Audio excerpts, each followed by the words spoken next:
Salam baik buat sahabat channel cerita lucu. Semoga menghibur. Yuk kita mulai ceritanya. Hari itu, Pondok Pesantren Al-Muhajirin sedang mengadakan acara besar. Semua santri dari berbagai kelas berkumpul di aula utama yang megah dengan lantai marmer yang hampir bisa membuat kita melihat bayangan kita sendiri. Acara tersebut adalah pidato tahunan yang biasanya diisi oleh beberapa pengurus pondok dan juga beberapa tamu undangan penting. Tentu saja, bagi sebagian besar santri, acara ini bukanlah hal yang ditunggu-tunggu. Mereka lebih suka berlarian di lapangan, main bola, atau sekadar ngobrol di samping kolam ikan. Namun, kali ini ada yang berbeda. Pidato tahunan ini akan diisi oleh seorang tamu spesial, yakni Pak Udin, seorang alumni pondok yang terkenal sangat cerdas dan penuh hikmah. Atau lebih tepatnya, dikenal karena kelakuannya yang sedikit nyeleneh dan sangat humoris. Semua orang di pondok, termasuk para kiai, bahkan guru-guru, sudah tahu bahwa pidato dari Pak Udin tidak akan pernah membosankan. Sebagai bagian dari persiapan acara, semua santri dipanggil untuk duduk di aula dengan tertib. Di depan mereka, ada panggung sederhana dengan kursi panjang, mikrofon, dan banner besar bertuliskan peringatan tahunan pidato akhir tahun. Semua santri duduk rapi, meskipun terlihat ada beberapa yang mulai menguap karena sudah terlalu lama menunggu. Pak Udin datang tepat waktu, mengenakan jas hitam dan dasi yang agak miring, serta sepatu yang sudah usang tapi tetap dipakai dengan bangga. Saat melangkah ke atas panggung, semua santri memberikan tepuk tangan, meskipun sebagian besar sebenarnya lebih tertarik pada pertanyaan sederhana dalam pikiran mereka. Kira-kira, kali ini ada cerita lucu nggak ya? Pak Udin yang sudah berusia sekitar 45 tahun itu terlihat berdiri di podium dengan senyum lebar dan tatapan yang penuh semangat. Dia memegang mikrofon dengan tangan kanan, sementara tangan kiri memegang kertas pidato yang sudah terlipat. Begitu dia membuka pidato, suasana aula pun menjadi hening. Assalamualaikum warahmatullahi wabarakatuh. Para santri yang saya cintai dan saya kagumi, sapanya dengan semangat. Tepuk tangan yang meriah pun bergema dari santri, meskipun beberapa dari mereka sebenarnya lebih tertarik untuk tidur siang. Pak Udin melanjutkan pidatonya dengan membuka kisah-kisah menarik dari masa kecilnya di pesantren, dan tentu saja, setiap kisah yang dia ceritakan selalu diwarnai dengan humor yang mengundang tawa. Dulu, saat saya baru masuk pesantren, saya nggak tahu apa-apa soal agama. Tahu yang saya tahu cuma satu, kalau makan di pondok itu harus pakai tangan kanan. Tapi anehnya, di sini malah ada teman saya yang makan pakai tangan kiri. Waktu itu, saya bilang ke dia, "Mas, kamu nggak takut dosa?" Dia jawab, "Enggak, Udin, kalau makan pakai tangan kiri, Allah nggak marah. Yang marah itu kalau makan pakai tangan kiri, tapi pakai sendok," kata Pak Udin dengan mimik serius. Santri yang mendengar pun tertawa terbahak-bahak. Beberapa orang yang awalnya menguap malah mulai terjaga dan fokus mendengarkan. Pak Udin melanjutkan, "Waktu itu, saya jadi bingung. Apakah sendok itu lebih dosa daripada tangan kiri? Tapi ternyata, masalahnya bukan di tangan kiri atau kanan, tapi di hatinya. Kalau hatinya sudah bersih, makan pakai tangan kiri juga nggak masalah." Pak Udin berhenti sejenak, menatap para santri, tapi kalau makan pakai sendok, hati-hati, bisa jadi malah jadi alat buat menghindari dosa. Loh? Santri yang mendengarnya malah tertawa lebih keras. Beberapa ada yang sampai menepuk-nepuk meja. Ada yang sampai terpingkal-pingkal. Dan beberapa dari mereka menahan perut agar tidak kebanyakan tertawa. Setelah itu, Pak Udin melanjutkan dengan cerita lainnya. Kali ini, dia menceritakan pengalamannya saat berusaha jadi santri teladan di pondok yang malah berakhir dengan kecelakaan konyol. Dulu, saya pernah berusaha menjadi santri teladan, seperti yang diharapkan oleh kiai. Setiap hari, saya selalu bangun subuh, sholat berjamaah, dan ikut pengajian. Namun, ada satu hal yang saya nggak bisa tahan, yaitu ketika harus tidur siang, ceritanya dengan ekspresi serius. Suatu hari, saya mencoba untuk tidak tidur siang. Saya bilang dalam hati, "Udin, kamu harus bisa tidur malam, tidak boleh tidur siang." Tapi apa yang terjadi? Malah saya jatuh tertidur di musola saat pengajian. Bayangkan, saya tertidur di depan kiai, dan yang lebih parah, saya ngorok. Kiai sampai bilang, "Pak Udin, Itu kalau ngorok jangan keras-keras. Nanti ada yang nggak bisa tidur. Loh. Sekali lagi, semua santri tertawa keras. Beberapa bahkan menundukkan wajah karena malu. Takut kalau ada yang tertidur juga. Pak Udin melanjutkan, tapi untungnya, saya bisa bertahan sampai sekarang. Walaupun sudah beberapa kali tertidur di musola dan beberapa kali ditegur oleh kiai. Saya tetap berusaha menjadi santri teladan. Walaupun keadaan teladan itu malah kebanyakan tidur. Cerita demi cerita mengalir dari mulut Pak Udin dengan kelucuan yang tak terduga. Setiap kali dia menyelesaikan satu cerita, dia akan melemparkan sebuah kalimat jenaka yang membuat seluruh ruangan bergetar dengan tawa. Bahkan, beberapa santri yang biasanya serius mulai mengalihkan perhatian dari kertas pidato mereka, tertawa lepas dan terbahak-bahak. Namun, kejadian yang tidak diduga-duga pun terjadi. Saat Pak Udin sedang serius bercerita tentang kisahnya mengikuti lomba adzan, tiba-tiba ada seorang santri yang masuk ke dalam ruangan dengan terburu-buru, membawa sebuah pengumuman penting.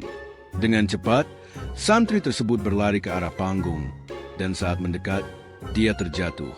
Papan pengumuman yang dia bawa pun terlepas dan terbang ke udara, seperti dalam film komedi. Semua santri yang melihat kejadian itu langsung tertawa terbahak-bahak, dan suasana acara pidato berubah menjadi seperti sebuah pertunjukan stand-up komedi yang tidak terduga. Pak Udin pun tidak mau ketinggalan. Dia berkata, "Lihat tuh, itu kalau sudah mau diberi pengumuman, malah jatuh duluan. Saya yakin kalau dia ngasih pengumuman soal sholat, bisa-bisa kita semua sudah terlambat sholatnya karena terlalu banyak tertawa." Semua santri semakin tak terkendali tertawa. Dan disinilah pidato tahunan itu bertransformasi menjadi acara stand-up komedi yang tidak pernah terbayangkan sebelumnya.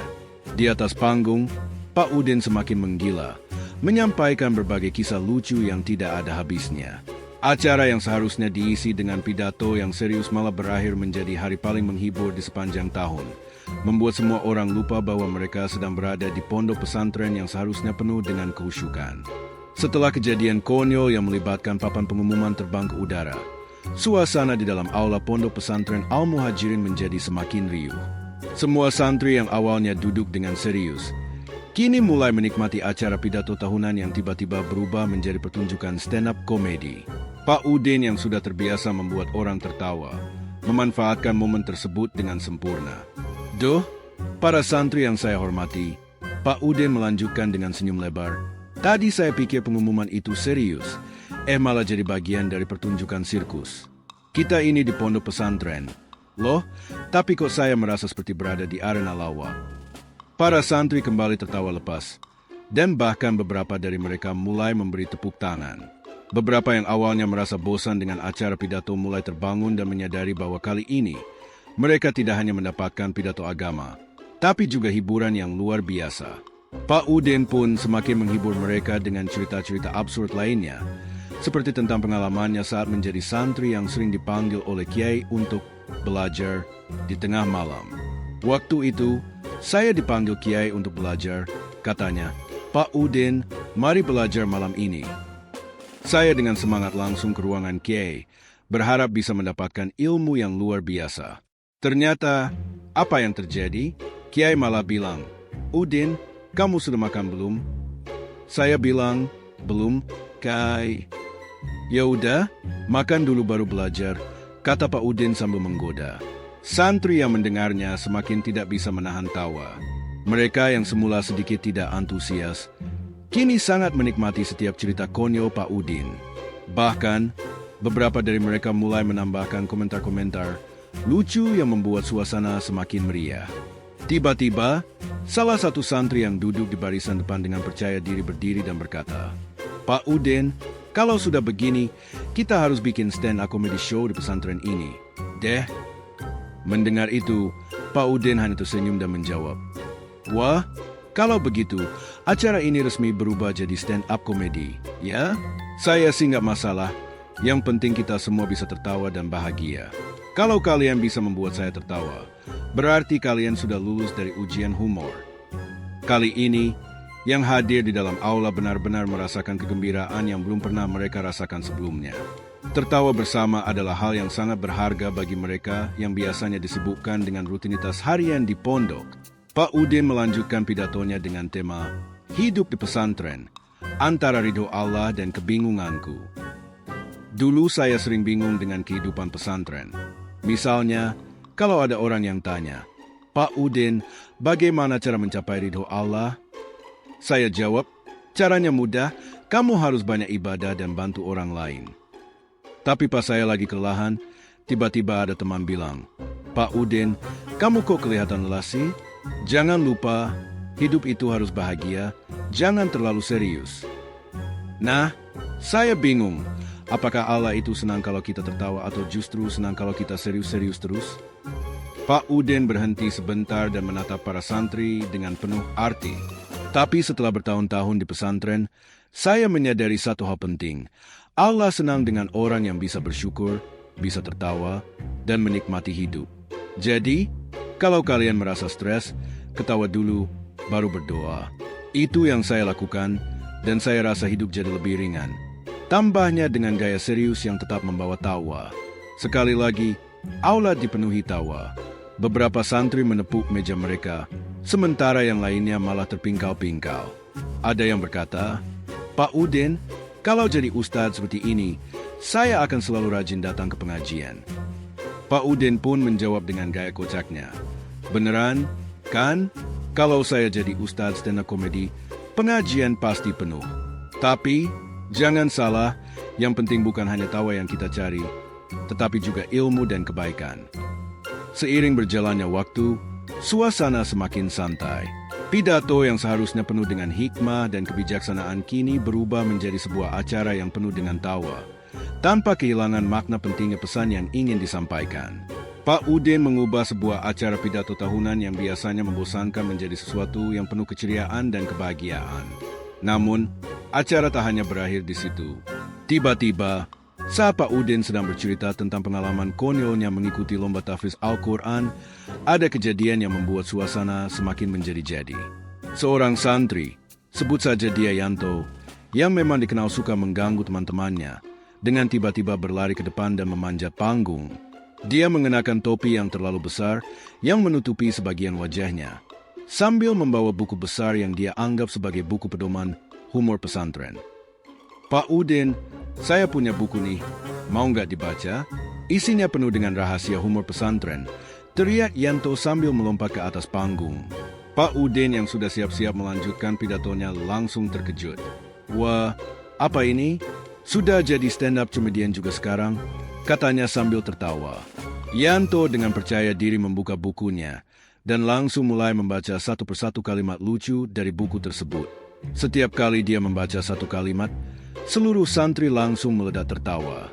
Bahkan, Pak Udin yang biasanya selalu menguasai suasana, kali ini terpingkal-pingkal karena Yanto benar-benar memecahkan suasana dengan cara yang tak terduga. "Coba lihat, ini ada tulisan lucu. Santri itu kayak makanan. Kalau nggak direbus, bisa keras," kata Yanto sambil tertawa terbahak-bahak.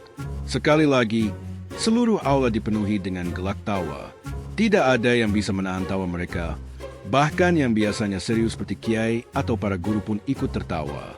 Pak Udin yang melihat situasi semakin konyol berkata, "Ya ampun, para santri sekarang sudah berani mengajarkan humor. Saya rasa acara pidato ini harus diubah namanya jadi Pondok Pesantren Komedi saja." Semua santri semakin tidak bisa menahan tawa. Hingga akhirnya acara pidato yang awalnya dianggap biasa ini benar-benar berubah menjadi sebuah pertunjukan yang penuh dengan gelak tawa dan keceriaan. Keadaan di dalam aula semakin tidak terkendali. Tawa yang membahana hampir membuat seluruh pesantren bergoyang. Semua santri yang sebelumnya hanya duduk dengan sikap rapi kini berdiri, mengelilingi Pak Udin dan Yanto yang masih bertahan dengan buku humor mereka. Rasanya seperti ada energi baru yang mengalir dalam setiap orang yang hadir. Bahkan para guru dan kiai yang semula duduk di belakang juga ikut terlibat, menyimak dengan penuh perhatian. Meski beberapa dari mereka tak kuasa menahan tawa. Pak Udin yang semula menjadi pembicara utama, kini merasa sudah saatnya memberikan kesempatan kepada santri lain untuk ikut berperan dalam acara tersebut. Dia pun berkata dengan nada bercanda, "Sudah ya, sudah. Jangan sampai pidato ini jadi acara stand-up komedi nasional. Tadi saya sudah cukup tertawa. Sekarang giliran kalian yang berbicara." Yanto, yang terlihat senang dengan perhatian yang diberikan kepadanya, melanjutkan dengan membaca lebih banyak kalimat dari bukunya. Kali ini dia membaca, "Santri itu kayak gelas, kalau gak diisi, ya kosong. Tapi kalau diisi, bisa tumpah-tumpah." Segera setelah Yanto mengucapkan kalimat tersebut, salah satu santri yang duduk di barisan depan, yaitu Joko, yang terkenal sangat kritis dan suka memberi komentar tajam, bangkit dan berteriak, "Nah, kalau gelasnya tumpah, siapa yang harus bersihin? Tentunya kita semua. Ya, tapi kita harus senang, kan? Karena setiap pekerjaan di pesantren itu adalah ladang pahala." Sekali lagi, seluruh aula meledak dengan tawa. Tanggapan Joko, yang sebenarnya bermaksud serius, malah mengundang tawa lebih lanjut. Bahkan beberapa dari santri lain ikut memberikan respons lucu mereka, menciptakan suasana yang semakin hidup dan riuh.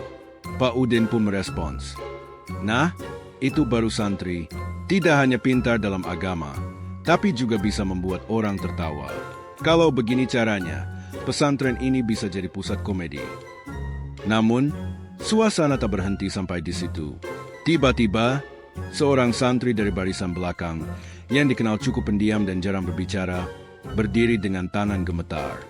Dia tampak gugup, namun tak ada yang tahu apa yang akan dia lakukan. Semua santri dan Pak Udin pun memperhatikan dengan seksama. "Pak Udin," kata santri itu dengan suara gemetar, "saya ingin menambahkan satu hal." Semua mata tertuju pada santri yang satu ini, dan suasana mendadak hening sejenak. Meskipun rasa ingin tahu menggantung di udara.